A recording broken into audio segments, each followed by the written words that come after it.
Bonjour à tous, j'espère que vous allez bien, content de vous retrouver pour cette nouvelle vidéo. Vidéo qui vient en réaction à ma dernière vidéo sur la récupération des eaux pour l'arrosage. Je vous ai fait une vidéo sur la récupération des eaux de pluie principalement, mais aussi des eaux, ce qu'on appelle les eaux grises, des eaux d'évier, de salle de bain et des eaux de cuisine, de tout ce toutes les eaux de cuisson. Et suite à cette vidéo, j'ai eu pas mal de réactions de gens qui me disaient oh là là, surtout, il faut surtout pas utiliser les eaux de cuisine pour arroser parce que ça sert de désherbant et donc il faut surtout pas les mettre dans l'arrosage. Alors j'étais un peu surpris parce que je me demandais pourquoi les eaux de cuisine seraient du désherbant. Et donc j'ai fait quelques petites recherches. Alors les gens me disaient, dans l'eau de cuisine il y a de l'amidon, et l'amidon va tuer les plantes, c'est un désherbant. J'ai trouvé ça très surprenant. Mais j'ai fait des recherches et effectivement j'ai trouvé des posts sur les réseaux sociaux de gens qui disaient si vous mettez de l'eau d'arrosage, vous pouvez utiliser l'eau d'arrosage comme désherbant pour désherber, mais en fait il y a différentes raisons et les raisons étaient mal comprises. L'eau de cuisson peut servir éventuellement de désherbant si vous l'utilisez bouillante, c'est-à-dire que si vous venez de terminer de cuire vos pâtes et vos riz, ou votre riz, et que vous utilisez l'eau bouillante sur une mauvaise herbe, effectivement la chaleur va tuer la mauvaise herbe. Si c'est une eau très salée, parce que je sais qu'il y a des gens qui cuisinent avec beaucoup de sel dans leur eau, d'ailleurs c'était très mauvais pour la santé, que manger trop salé, les Français mangent 2 fois trop salé, on a besoin d'environ 5 grammes de sel par jour, et les Français en mangent en moyenne 10 grammes, 9 à 10 grammes, donc on en mange 2 fois trop, donc je vous déconseille évidemment de trop saler vos eaux de cuisson.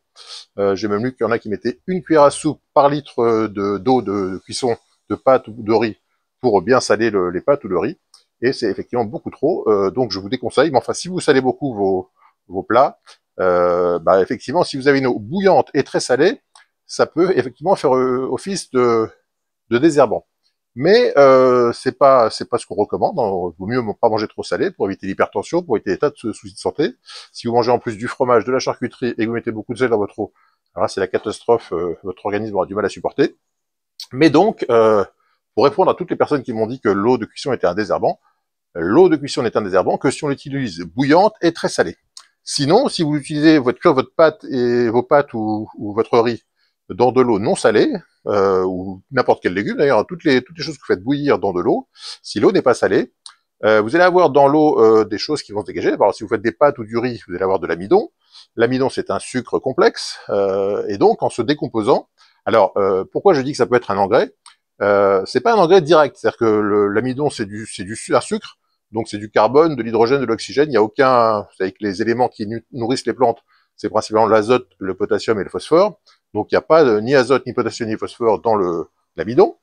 En revanche, l'amidon est un sucre et donc c'était quelque chose de très énergétique. Donc si vous arrosez votre potager avec cette eau de cuisson, vous allez avoir une eau qui va être enrichie et quand vous allez utiliser cette eau dans votre jardin, vous n'allez pas nourrir directement votre plante avec de l'azote, du phosphore et des potassium. En revanche, vous allez nourrir votre sol. C'est exactement comme si vous mettiez de la matière organique. Quand vous mettez la matière organique, du compost sur votre sol, vous ne nourrissez pas directement la plante, vous nourrissez le sol.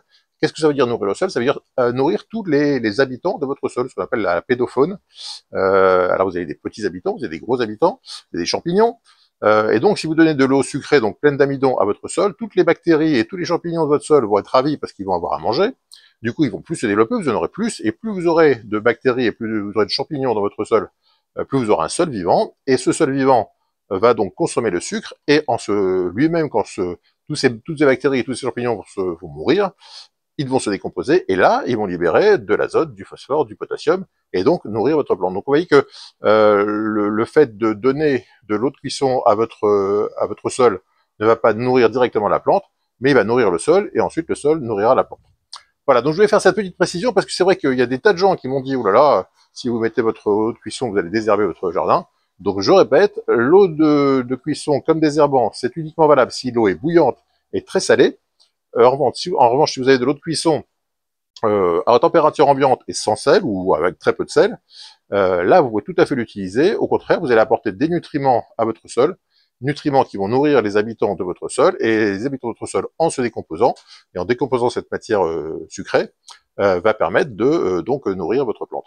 Donc, ne jetez plus vos œufs de cuisson, et utilisez-les plutôt dans votre arrosoir, pour bien nourrir votre sol et donc vos plantes. Alors avant de terminer, je voulais quand même préciser que cette histoire d'eau de cuisson salée, bouillante comme désherbant, c'est quelque chose à prendre avec pas mal de précautions, parce que si vous arrosez votre sol avec une eau très salée, alors j'ai vu qu'il y a des solutions avec du sel, avec du vinaigre, etc. Dès que vous mettez ce genre de choses, du sel ou du vinaigre à haute dose dans votre sol, vous stérilisez votre sol. Donc c'est pas le genre de choses qu'il faut utiliser pour désherber autour d'un plant de tomate ou d'un plant de courgette en disant tiens je vais empêcher que les mauvaises herbes poussent, parce que là pour le coup vous allez vraiment tuer votre potager. Ce genre de désherbant, c'est intéressant uniquement si vous avez par exemple, je sais pas, une allée pour rentrer dans votre garage, ou un coin de votre trottoir, ou le bas d'un mur, enfin un endroit où vraiment vous ne souhaitez jamais rien cultiver. Là, effectivement, c'est envisageable de mettre du sel ou du vinaigre, des choses comme ça, parce que c'est un endroit où vous êtes sûr que jamais vous n'aurez rien cultivé. Ou par exemple, entre des carreaux sur une terrasse ou choses comme ça, là, vous êtes sûr que vous n'allez jamais vouloir cultiver quoi que ce soit. Mais n'allez juste jamais, surtout jamais utiliser de ce genre de désherbant avec du sel, du vinaigre, enfin toutes les choses que vous pouvez voir sur le net. Il y a des tas de recettes. Tout ce qui contient plein de sel, plein de vinaigre, plein de produits très corrosifs, c'est évidemment à proscrire au potager, parce que là où vous mettrez plein de sel ou plein de vinaigre ou plein de choses comme ça, bah, plus rien ne poussera jamais, et donc il faut évidemment ne pas s'en servir comme désherbant autour des plants. Voilà, je voulais quand même préciser ça, parce que si vous mettez ce genre de produit dans votre potager, vous risquez d'avoir de grosses déconvenues. Dernière petite précision, soit vous utilisez votre eau de cuisson directement dans l'arrosoir si vous avez besoin d'arroser dans les minutes qui suivent. Si vous n'avez pas besoin d'arroser, vous avez déjà arrosé, il y a un arrosage automatique ou je ne sais quoi, vous pouvez tout à fait utiliser cette eau de cuisson pour humidifier votre compost. Donc allez mettre votre eau de cuisson sur votre compost. Je vous rappelle qu'un compost, pour qu'il tourne bien, pour qu'il se décompose bien, il a besoin d'être humidifié et retourné, donc aéré régulièrement, au moins 2 fois par mois, et idéalement 1 fois par semaine. Donc profitez de l'occasion quand vous avez des eaux de cuisson.